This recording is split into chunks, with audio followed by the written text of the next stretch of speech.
Hello everyone, welcome back to NoLimit Dashboard tutorial. So today I would like to focus on the online media stream over here.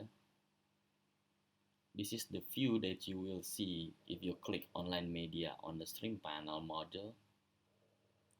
You can see all of the media over here with its article. You can also customize the time frame over here. And you can also search some phrases over here, for example.